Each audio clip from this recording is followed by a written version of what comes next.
A long day, stretched past the limits of exhaustion, finally wrapped itself in the quiet of night as I found myself once more in our old house by the lake. The floorboards creaked under my weary steps as I paused, breathing in the familiar, almost living scent of fresh wood and damp moss. The light from the street lamp filtered through the window, flooding the old walls with a soft glow as if gently coaxing me. Here, here you can lay down your burdens. I closed the door behind me with a sigh of relief, hoping to sink into the tranquility of the empty house, to be alone, to let my mind rest from the whirlwind outside this refuge. But peace was shattered the moment I saw a figure in the kitchen. Nate stood with his back to me, warming his hands over the old stove that always crackled so cozily on cold nights. My heart twinged with a familiar but long-forgotten ache. We hadn't seen each other in years, and even then our communication had faded away quietly, almost unnoticed. I hadn't expected to see him here, in this house we'd left behind for so long. We had grown up here, sharing memories, laughter, and rare but honest conversations before our paths diverged. Nate? My voice came out hoarse, like the creak of the old parquet. He turned and met my gaze, his eyes filled with a strange melancholy wrapped in a weary smile. "Hey, sis," he said. "I hope you don't mind. I wanted to visit, to spend a few days in the old house. Realized it's been too long." His words sounded casual, but between the lines I sensed something more. Something in his tone, in the shadow that flickered in his eyes, made me wary. Nate was rarely like this. He always carried himself lightly, and seriousness fit him like an ill-sized suit. But something weighed him down, and that something hung palpably in the air. I clutched the blanket I'd been holding all along, as if it were a shield, and nodded. "Of course, I'm glad you're here. This house, it hasn't felt full in a long time." His lips twitched, but his smile remained inscrutable. We stood in silence, facing each other in the dimness of the old house, as though our words were waiting for the right moment to spill out. I wondered if I should give in to the urge to ask outright, what had truly brought him here? But something held me back. Perhaps a fear that his answer would be something I wasn't prepared for. "How was your day?"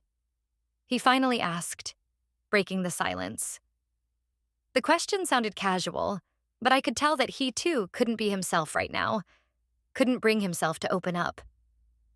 I nodded, giving a brief reply, and suggested we warm up with tea, skirting the conversation that lingered between us, yet wasn't ready to be spoken.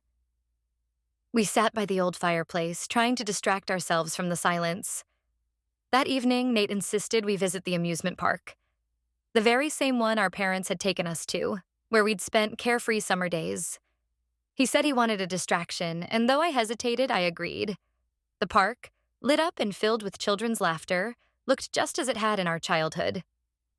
We bought tickets for the Ferris wheel, and when our cabin rose high above the park, I finally allowed myself to relax. Below us, the colorful lights glowed like toys, and it felt as if all that troubled us had been left far below, at the base of the wheel. But I was mistaken. As soon as the cabin stopped at the very top, Nate took a deep breath and turned to me. His face, softly lit by the city's nightlights, looked calm, but his eyes, they seemed storm-tossed. "I know this might sound crazy," he began quietly, his voice breaking slightly. "But I can't keep silent any longer." I braced myself, sensing that whatever he was about to say would upend our world. All these years I tried to fight this feeling. Nate swallowed, as though each word was struggling to escape his lips. This feeling came to me suddenly, and I thought I could manage it, bury it deep, and just move on. But it kept growing. I can't pretend anymore. "Nate, what are you talking about?" The words fell from my lips, barely audible. "It's hard to explain, and maybe even harder to understand." His gaze shifted between my eyes and my hands, clenched tightly in my lap. "But I've always felt something, more for you than just brotherly love." The world froze in that instant. I stared at Nate, feeling a chill and a haze filling my chest, suffocating me. Words stuck in my throat, and everything around us felt ghostly and surreal. I tried. I honestly tried to shake it, he continued. I thought the years apart would help, that it would go away. But every time I thought of you, it came rushing back. I couldn't hide it from you anymore. I couldn't live with you not knowing the truth. I looked away, unable to meet his gaze, staring down instead at the park lights that no longer seemed bright and joyful. They were like hundreds of tiny bulbs shattering, melting into something twisted and nightmarish. We need to go back, I mumbled, clutching the edge of the Ferris wheel cabin with trembling hands. When the wheel finally brought us down, we stepped out in silence and headed toward the exit. The entire walk home was drenched in a heavy silence. Nate didn't try to speak again, and I avoided his gaze, feeling as though every word, every movement only intensified the weight pressing down on me. That night, I lay in the darkness, my heart pounding, shattered like everything I'd once thought was unbreakable, clutching a cup of hot tea that offered warmth on the outside while inside, I felt tightly knotted, sensing that his sudden return was only the beginning of something much greater. The next morning, Nate and I went to visit Mr. Harper, our former teacher who lived on the outskirts of town. This man had been more than just a mentor to us. Like an old oak, steadfast, wise, and resilient, he shielded us from many storms when we were children. After his retirement, Mr. Harper opened a workshop for restoring antique furniture, and his house became filled with the scent of lacquer and wood shavings. When we arrived, Mr. Harper was already working on an old chair, lovingly treating its cracks and nicks. We exchanged smiles and firm handshakes, and he, understanding right away why we were there, invited us to sit down. "These chairs have seen so many lives," he said, running his hand over the cracked wood. "They always remind me that anything can be fixed if you put in a little effort." His eyes sparkled with a timeless vitality, shining like spring sunlight. We began carefully working on the chairs, trying not to damage their delicate, graceful details. Soon, our conversation drifted to memories of school days, to pranks and innocent mischief that now felt so distant. The lighthearted memories, filled with laughter, wrapped around us like a warm blanket, shielding us from the hardships of the present. But when Mr. Harper stepped into the adjacent room for a moment to grab new brushes and a can of lacquer, Nate suddenly stopped. He averted his gaze from the old chair he'd just coated with a layer of varnish and turned to me with a serious expression. "We need to talk about the real reason I came here," he said quietly, his eyes fixed on the floor. There was a strange, almost painful resolve in his voice. His words pierced me like a sharp needle. I had suspected that something important lay behind his sudden visit. But the abruptness of this confession, catching me unprepared, seemed to drain me of strength. I wasn't sure what I feared more, hearing what he was about to say, or allowing him into that part of my mind that I wasn't ready for anyone to enter. "Could we maybe talk about this later?" I tried to smile, but my voice betrayed my turmoil. "Let's finish these chairs before Mr. Harper comes back." Nate hesitated, clearly dissatisfied with my deflection, but he nodded, sighing heavily as he picked up the brush again. I knew that this conversation was inevitable, yet by putting it off, I hoped I could gather my thoughts and prepare for what he was about to reveal. Later that evening, we went to an exhibition at a local gallery. The rooms, their walls adorned with works by young artists, had a calm, almost intimate atmosphere. Soft lighting, the gentle hum of conversation, glasses of wine in guests' hands.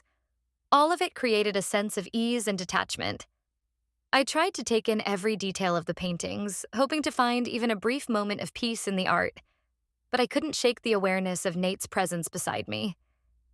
He moved from one painting to the next with the same focus he had when reading complex texts, but his gaze seemed distant, as if he was seeing something other than the images before him. I was about to turn away when I felt a light touch on my hand. Nate's fingers wrapped firmly around my palm, his grip unexpectedly strong and decisive. "Let's go outside," he whispered, not letting go. A strange unease crept over me. I wanted to resist, to say no, but something in his tone left me no choice. We stepped out onto the gallery's narrow terrace, and the cool evening air enveloped us in its freshness and silence. Only the faint sounds of music and voices drifted over from inside. Nate stood beside me, still holding my hand. For a moment, he just stayed silent, as though gathering his thoughts, while I felt the weight of something heavy and inevitable filling the space around us, as if we were on the edge of something irreversible.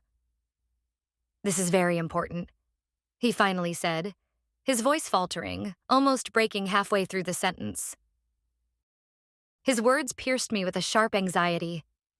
I suddenly felt cold, though the breeze was soft and barely there. I looked away, but Nate tightened his grip, his hand firm, his gaze filled with determination and pain, as though he feared that if I turned away, I'd slip away and never hear his truth. "I wanted to tell you this before, but—" He paused, and I realized that something was breaking free with each word, as if he was releasing himself from a weight he'd carried for years. "But if I don't say it now, I never will." A shiver ran down my spine. Each of his words, like a fractured whisper, burned into me, and I couldn't breathe. The shadow of dread seeped deeper into my mind. Finally, Nate let go of my hand and stepped back, though his gaze remained locked on me, searching, it seemed, for a trace of understanding and forgiveness. "I'm afraid of what you're going to say, Nate," I murmured, barely aware of my own words. He turned away, closing his eyes for a moment as if it might help him hide from the truth that was struggling to emerge. Unable to stay home, I decided to take a walk to the pier, where the sea air always calmed me, helping me to sort through my thoughts. A gentle breeze brushed my face, the scent of salt and seaweed filling my lungs, clearing out everything I so desperately wanted to expel but couldn't.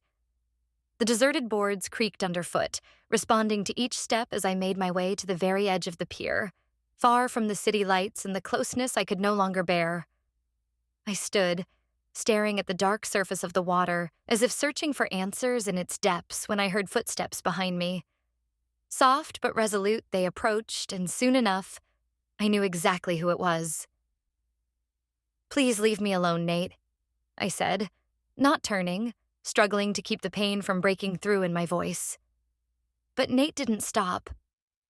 I felt his presence drawing closer, an unbearable sensation that compelled me to turn and meet his gaze. His face, lit faintly by the streetlights, looked worn and exhausted in a way I had never seen before. He stood at the edge, hands in his pockets, but his eyes were piercing, full of desperation and bitterness. "I need to explain," he began, but I raised a hand to stop him. "Nate, no, you've said enough. I don't want to hear any more. Your confession, it broke something inside of me. You have to understand that." His gaze dimmed, and for a moment I saw pain flicker in his eyes, as though my words had struck him. But in that same instant, I knew that my own feelings were tearing me apart just as deeply. I can't leave it like this," he said, his voice softer now. "I just wanted you to know. It was unbearable to keep it inside, and I thought, maybe if I said it out loud, I'd find a way to handle it." "No, Nate," I interrupted, my voice shaking, not knowing what to do with this sudden surge of anger. "You don't understand the mark those words leave. You think you can just come here, confess something that shatters everything I thought I knew, and expect me to accept it? You should have thought about me, about how it would feel for me to hear this." His shoulders slumped and he took a step back, but his gaze was still fixed on me. "I know it hurts you. Believe me, it hurts me too," he said, but I couldn't listen anymore. "Then maybe it's best if you leave. Go back to Chicago, forget all of this, and let me forget too," I said, the words spilling out with an unexpected, bitter resolve. I knew it would be better for both of us. We needed distance, and the more, the better. Nate stood there, motionless, his face a mixture of despair and longing. For a moment, I thought he might respond, that he was still searching for the right words, but in the end, he simply nodded, as though in agreement or acceptance of the inevitable. I turned away, my gaze drifting back to the dark, still water, which now seemed like the only place capable of absorbing all my fears and pain. Nate's footsteps echoed behind me, receding into the night, and I knew he wouldn't turn back this time. The next day, I forced myself back into my usual routine and went to the book club meeting, where our discussions about books and characters had always been a solace for me. We gathered in a small, cozy cafe tucked away on a quiet street. The scent of cinnamon and freshly ground coffee filled the air, and sunlight streamed through the large windows, creating an atmosphere of warmth and comfort. I hoped that diving into the book discussion would distract me, even if just for a while, from the emotions of the past few days. When I arrived, everyone was already animatedly sharing their impressions of the novel. It was a story about self-discovery, about someone leaving their past behind to start a new life. Perhaps this theme had drawn me to the meeting today. It felt especially close and painfully familiar. I listened quietly as the others shared their thoughts, not intending to join the conversation at first. "And what do you think, Emily?" someone asked, catching me off guard. I flinched slightly, realizing that all eyes were on me, waiting. "You know," I began, choosing my words carefully. "Sometimes, to leave the past behind, you have to do more than just walk away from it. You have to accept it as it is, with all its imperfections." As I spoke, a man I didn't recognize joined our group, likely a new member of the club. He sat beside me, his warm smile and calm expression instantly putting me at ease. He listened intently, his gaze engaged and understanding. When I finished, he leaned in slightly, smiling kindly. "You've really hit the mark," he said. "Sometimes we carry a weight that just needs to be let go, and taking that step can be the hardest part." His words were simple but struck home. I immediately sensed that this man had a certain warmth and a way of seeing things clearly. He introduced himself. Lucas. He had recently moved to our town and joined the club to make new friends and adjust to life here. We struck up a conversation, and his easygoing and friendly nature helped me relax, letting me forget, even briefly, the dark thoughts I couldn't seem to shake. When the meeting wrapped up, Lucas looked at me with a gentle suggestion in his eyes. "Care for a walk? I'd love to continue our conversation." I nodded, and we left together. Outside, he spoke about his first impressions of the town, about his decision to change his surroundings and rediscover himself. His stories were filled with sincerity, and I realized just how easy it was to be around him. He didn't pry, didn't try to learn more about me than I was willing to share. He was simply there, like someone who accepted me exactly as I was, without expecting anything in return. We walked along the waterfront, and noticing my thoughtful silence, he softly said, "Emily, if something is holding you back, let it go. There are so many moments in life worth moving toward, not staying trapped in the past." Those simple words turned out to be exactly what I needed. We stood under the evening sky, and I felt that his warmth, his genuine support, was helping me, even if I wasn't yet ready to fully open up. The evening felt like a breath of fresh air, a ray of light breaking through heavy clouds. And for the first time in a long while, I felt that perhaps something new was beginning in my life. In the days that followed, I found myself thinking more and more about my conversation with Lucas by the waterfront. His words, his ease in knowing just how to offer support, gave me strength, and the mere thought of seeing him again brought me joy. So when he called and suggested a trip to the farmer's market that weekend, I happily agreed. I wanted to spend more time with him, to feel that lightness he seemed to carry wherever he went. The morning was sunny and warm. The market was alive with activity, the air filled with the aroma of freshly baked bread, fruits, herbs, and flowers, while people buzzed around with bags and baskets, filling them with the season's bounty. Lucas was waiting for me at the entrance, waving, his broad, sincere smile dispelling any lingering doubts and worries. "Glad you made it," he said as I approached. "Are you ready for some improvised recipes? I usually pick the weirdest ingredients and try to make something unique out of them." His enthusiasm was contagious, and I couldn't help but laugh, nodding in agreement. We wandered through the stalls, picking out vegetables and fruits, and Lucas kept suggesting quirky ways to combine ingredients that, at first glance, seemed totally incompatible. He picked up a few bright yellow squashes, a bunch of colorful peppers, and, unable to resist, grabbed a strange exotic fruit neither of us could identify. So, we'll make pumpkin soup with peppers and… He squinted. This thing. It might turn out to be something completely bizarre, but I promise it'll be fun. Every word, every laugh from him made me forget the weight that had been pressing on me these past few weeks. He told stories about his travels, about the unusual dishes he'd tried, and with each tale, I felt my worries drift further and further away. Beside him, I could let myself be completely at ease, without any masks or defenses. We stopped by a bakery stand filled with aromatic pastries, and Lucas bought a few fresh rolls, handing one to me. Here you go. Consider this a snack before our culinary experiment, he said with a mischievous smile. We settled onto a bench near the market, savoring the warm, fragrant rolls and laughing at the idea that we might have to rely solely on instinct to cook a soup from such peculiar ingredients. At one point, I caught myself not just laughing, but feeling genuinely happy.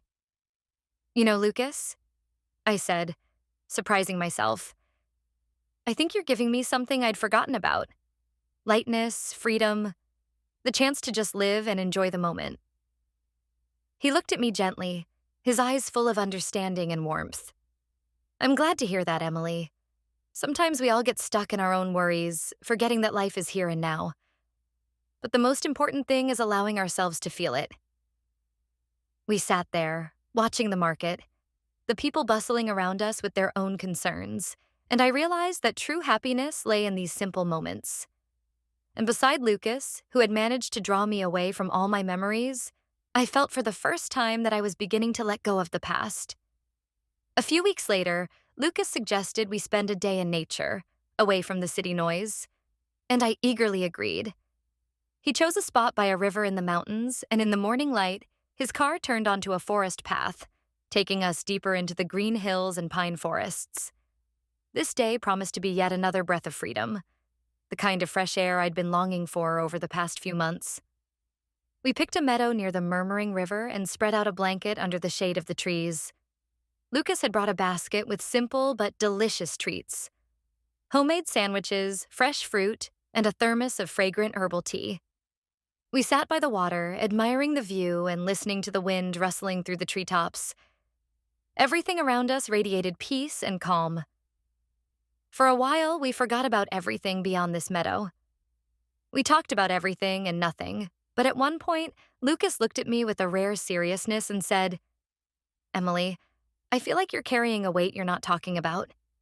I know it's not my place, but if you ever want to share, I'm here. His words caught me off guard, yet they felt so natural, so right. Here was this man who barely knew half of my story, yet he was someone who truly seemed ready to listen and understand. Something inside me trembled, as if the walls I'd built so carefully around my heart were slowly beginning to crumble. I stayed silent for a long time, watching the water. And finally, I found the courage to speak. I told him everything, about Nate, about what happened between us, about his confession that had turned my world upside down, about the weight and confusion I hadn't been able to shake. Lucas didn't interrupt, didn't ask questions. He just listened, as if he was ready to accept every word, every pain. And for the first time, I felt a sense of relief as I said it out loud. When I finished, he nodded, his gaze filled with understanding and empathy. You did the right thing, Emily, he said quietly. Sometimes you have to let go of the past to make room for something new. Life's too short to spend it on those who bring us pain, even if they once meant something to us. His words settled into my mind like a gentle rain, washing away the dust and revealing a kind of clarity beneath. In that moment, I felt less alone. I felt like I had someone who was ready to accept me with all my fears and doubts. We spent the rest of the day savoring every moment. We walked through the forest, laughing and sharing stories about our lives, sincerely and openly. Time flew by, and as evening approached, we returned to the blanket by the river. Lucas sat beside me and his hand brushed against mine, seemingly by accident. Yet in that touch was all the quiet support he'd been offering me all along. Thank you, Lucas, I said, looking away. Afraid that my eyes would reveal all the gratitude and growing affection I was beginning to feel for him. You have no idea how much it means to me that you're here. He gently squeezed my hand, and I finally turned to meet his warm, kind gaze. In that moment, I realized that with him, I was finding more than just a friend. Perhaps this was a chance for a new life, a life where I no longer needed to hide my pain. A few more days passed, and with each one, I felt a quiet, steady joy replacing the old anxiety. Lucas had become an integral part of my life. He was someone I could be real with, someone I didn't have to fear, someone I could entrust with my deepest thoughts and feelings. One evening, we went to a party at some mutual friend's place. The house was full of familiar faces, laughing, talking, sharing stories about life. Lucas and I stood by the window, and he was telling me funny stories from his job, making me laugh, when my phone vibrated in my bag. The name on the screen made my heart skip a beat. Nate. I froze, unsure of what to do. Just seeing that name brought back everything I'd been working so hard to let go of. Memories flooded over me, and I felt the tension slowly creeping back into my shoulders. Lucas noticed the change in my expression, and his face immediately grew serious. Is everything all right? He asked softly, looking into my eyes. It's Nate, I exhaled, feeling the unease growing inside me. He wants to meet. He's asking for forgiveness and says there's something he needs to discuss. One last time. Without a second thought, Lucas took my hand. His eyes were calm, full of understanding and unwavering support, ready to stand by me no matter what I decided. I don't want all of it to come back, I said, my voice trembling. But at the same time, I feel like maybe this meeting is a chance to finally close that chapter. For good. Lucas tightened his grip on my hand, his warmth reaching deep inside, easing at least part of my worry.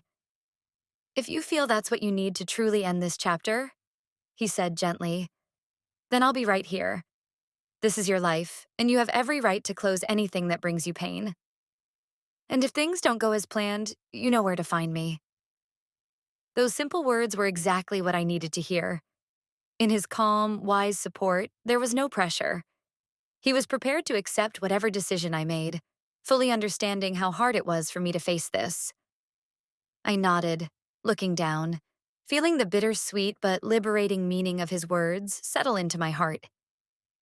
Yes, I needed to meet with Nate, to end what had been trailing behind me for years, to finally break that invisible thread that bound us. Later that night, standing beside Lucas, I typed out a message and told Nate I was ready to meet. The thought of the meeting filled me with dread, but somewhere deep down, I already knew that this was the final step, and that no matter how hard it was, I had the strength to take it. I looked back at Lucas, who was watching me with a gentle smile, and I felt that with him, I could face anything. That night, despite the apprehension, I fell asleep feeling that there was light ahead of me, that I was finally on my way to freedom. We agreed to meet at a small cafe hidden among the mountains, far from the bustle of people and city noise.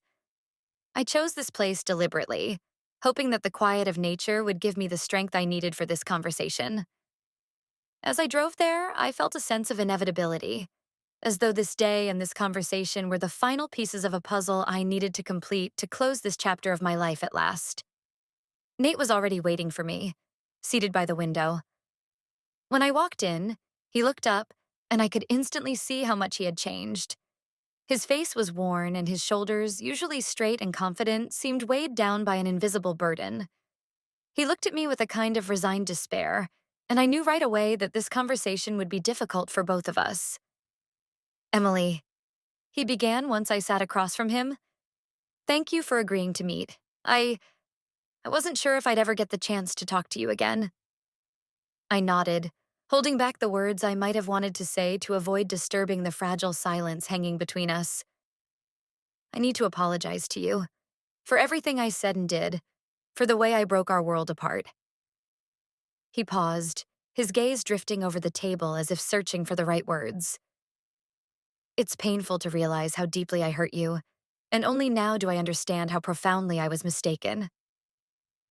His voice carried genuine remorse, and I felt old wounds reopening within me. But this time, it was different. I felt that I could endure it, that I could let it all come to the surface and finally release it. Nate, I said softly, meeting his gaze, I need you to understand that I can't keep holding on to what happened. It's been pulling me back, and I don't want that anymore. I need to move forward. He nodded, slowly taking in my words, and his face filled with a deep regret. I understand, he replied. I'm leaving, Emily. For good. I'm planning to start over in another country. I think it's the only way for both of us to leave the past behind. Those words felt like liberation. I felt that he was letting go, that the past was finally giving me permission to go my own way. In his eyes, I could see that he too was exhausted by this weight, that we both wanted to start fresh, even if it meant doing so on opposite sides of the world. Thank you for your honesty, Nate, I said, my voice free of anger or pain. It held only calm, almost grateful acceptance. I think this is what we need. Maybe it's the only right way out.